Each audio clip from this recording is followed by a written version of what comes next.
Hello and welcome to Education Corner. I'm your host, Dustin Latimer. We're highlighting local school districts, showing off some of the unique programs, classes, and clubs that makes them, well, them.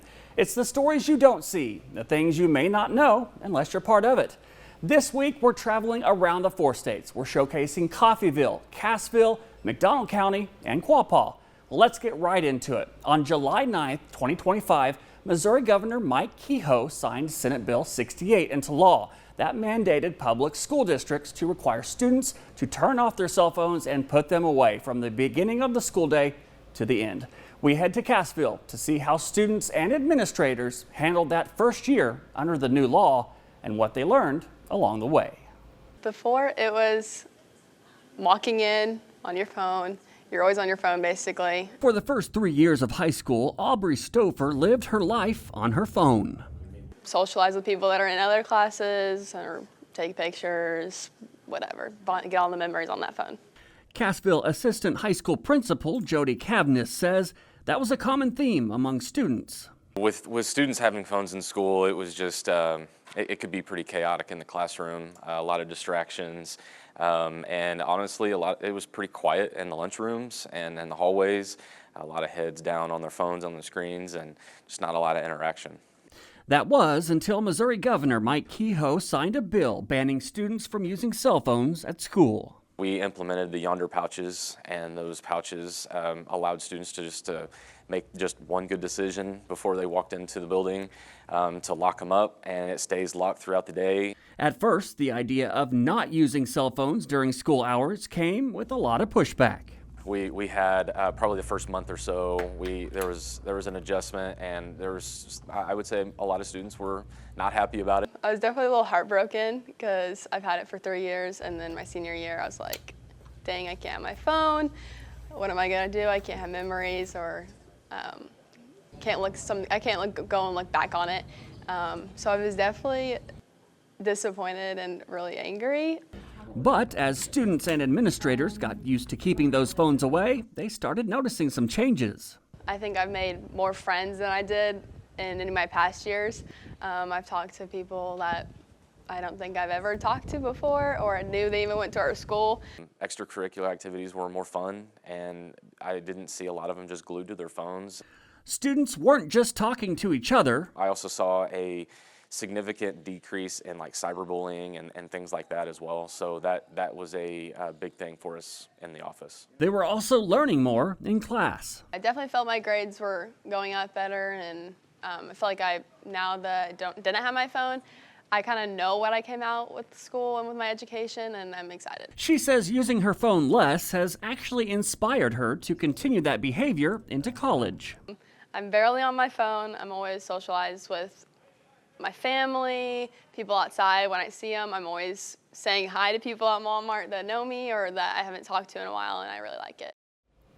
A big change is coming next year to the Quapaw School District, a new superintendent. After 8 years as superintendent, David Carragher has decided it's time to retire. But his career goes way back, farther than those 8 years in Quapaw. We sat down and talked to him about his 42 years in education. I think that's what's most important, the relationships that we've built, the people that we've got to work with and do life with. For the past 42 years, David Carragher has built a career in schools across the Midwest. Well, I started as a student teacher in Wichita, Kansas. I was a history teaper and taught at Campus High School. From there, he made a few more stops before settling in the 4-state area. We decided it'd be nice to get closer to our home state of Oklahoma, and went to Columbus, Kansas, and retired there 9 years ago. I spent 9 years as superintendent there before I came here 8 years ago. And now he's decided it's time to call it a career in education. After 42 years, you know, you've seen a lot of different things, a lot of trends and a lot of good things in education, and we've had the opportunity to meet a lot of good people and work with a lot of good kids and staff, and I just thought it was the opportunity, maybe have an opportunity now to spend some time with family. In 42 years, Carragher has seen a lot of changes. You know, I remember, I started out and we didn't have computers. I was a high school principal, I'll never forget that my computer teacher came down and she said, "Hey, I've just been introduced. This individual came in and said they would like to put this system into our computer lab on one of our computers." And I said, "Well, what is it?" And she said, "They call it the internet," and I, we just kind of, thought, wow, that's pretty neat. There were times he never expected. One was COVID, which no one would have ever imagined something like that happening in the United States. But he says those unexpected moments were when he really saw communities like Quapaw shine. We had a storm that came through and pretty much destroyed our elementary school a couple years ago, right while we were doing the construction, and the amount of staff members that were here the next day just for cleanup. And his proudest moments were actually decided by the community.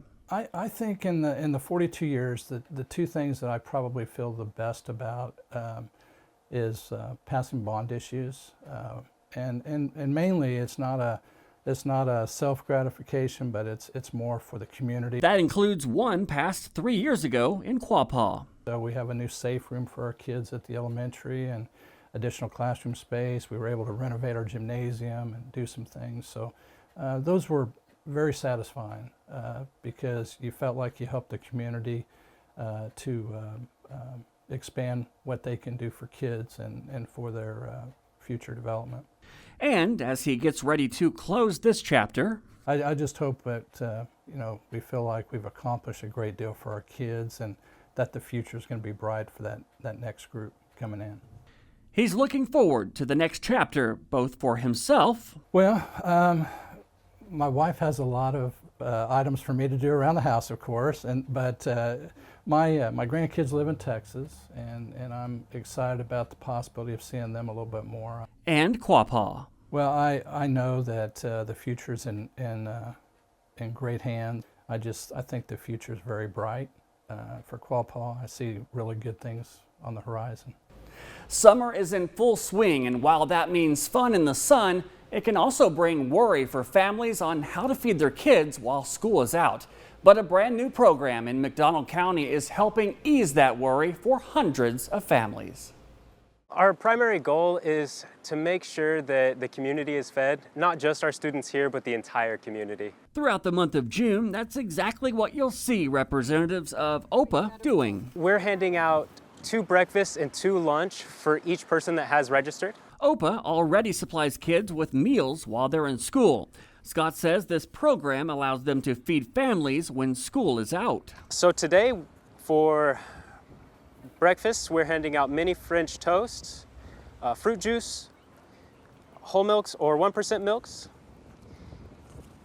cereal with yogurt, fruit juice and whole fruit and 1% milks, hamburgers for lunch, half a cup of veggie, whole fruit and milk, and ham and cheese sandwiches with a half a cup of veggie and whole fruit and milk. And then it'll be something similar to that each week. Scott worked with school leaders to make this program happen after seeing a need in McDonald County. So there may be limited access to foods or funds, or maybe parents have to work and they can't prepare meals while they're gone at work. So this is an opportunity for us to provide that for those that either may not have or may not have the time. I believe that us supplying extra groceries for the kids for the weekend will help parents with that food bill a little bit more. And they realized how big of a need there was once people started showing up. I think we had around 272 children registered at this location. Multiply that for the weekend, the 2 meals each, so we're looking at around 400 meals. And it's roughly the same at each of the other locations, so around 400 each location. Both Scott and Washam say they can see what this gesture means to families receiving the meals. Yes, we have seen joy and relief. Most everybody has said how grateful they are and how much it helps that we are providing these meals for these students on the weekends. It helps them a lot, so they are very grateful. This is the first year for the program, and Scott says if the need continues to grow, it could open the door for more programs in the future. If we look to the future, there are other programs available, such as the full summer non-congregate, where it would be on a weekly basis. We would be offering meals for an entire week. Now, families did have to sign up for the meals ahead of time, and those meals will be handed out until the end of June. Well, what if I told you the perfect place for a kindergarten class was in a nursing home? That's what administrators in the Coffeyville School District have discovered. It started from an idea nearly 20 years ago and has grown into an experience helping multiple generations. In a nursing home lunchroom in Coffeyville, you'll find the residents singing along with 4- and 5-year-olds. But this isn't a special program, it's just a normal Wednesday in the Age to Age program. It's a kindergarten class located inside a nursing home. We started this 18 years ago when I first came to the district, and it was really the brainchild of Windsor Place and Monty Kaufman at the time, who had this vision and just the benefit that we saw for not only our students but the residents here in the nursing home. The benefits for the kids. Some of the kids here don't have grandmas and grandpas that live close, and even if they do, I just really feel like our kids learn to accept people, and they learn to look for what people can do instead of what they can't do. And we see so much growth through the year with those kinds of things. And of course, the nursing home residents. The director here said that they've noticed them wanting to get out of bed. You know, when you're in a nursing home, it's kind of gloomy. With these kindergartners, they have a purpose. So they wake up, they go to breakfast because they know that they will see them every morning and get to sing with them. So it's really special. We've had physical therapists tell us that the kids can get them to do things that they cannot get them to do. So we think it helps with their mobility by keeping them active. So what does a day of kindergarten with the kids and nursing home residents look like? So we start our day with breakfast buddies. We don't eat with the grandmas and grandpas. We eat in the classroom. And then later on in the morning, we have something called Grandma Reading Time, which is super powerful, where the grandmas come in and either read to our kids, or by this time, some of our kids are reading to them. And just as often as we can, when we have special events, the grandmas come in and they rotate through our stations here for social studies and science type activities. Administrators say in the beginning, the idea wasn't completely embraced. The first year was a little different because you had a lot of skepticism from community members and parents. But after that first year, we had parents really calling up frequently, asking how they get their children enrolled in this program. School administrators say some years the program is so popular they have to have a lottery system to see who will get into class. And it's the personnel who make the program. It's an incredible program. Well, I think it's honestly really special. Like I said, the grandparents have a better quality of life, and I wish every school could have a kindergarten in their nursing home. And we sing a song called Wonderful World, and I said, this is a wonderful world. This is a wonderful world. It's a great place to be. The Coffeyville School District has found a way for students to show their school pride while also teaching kids, 3, 2, 1. The Coffeyville School District has found a way for students to show their school pride while also teaching kids how to run their own business. It's called the Stornado, and it's more than just a school store filled with memorabilia. Each thing you see is 100% the product of students who work in the store. Above the gym in Coffeyville High School sits a school store. So we sell anything from t-shirts to stadium chairs to jackets to cups, hats, sweats. We do football shirts, cross-country shirts. We do the tennis uniforms.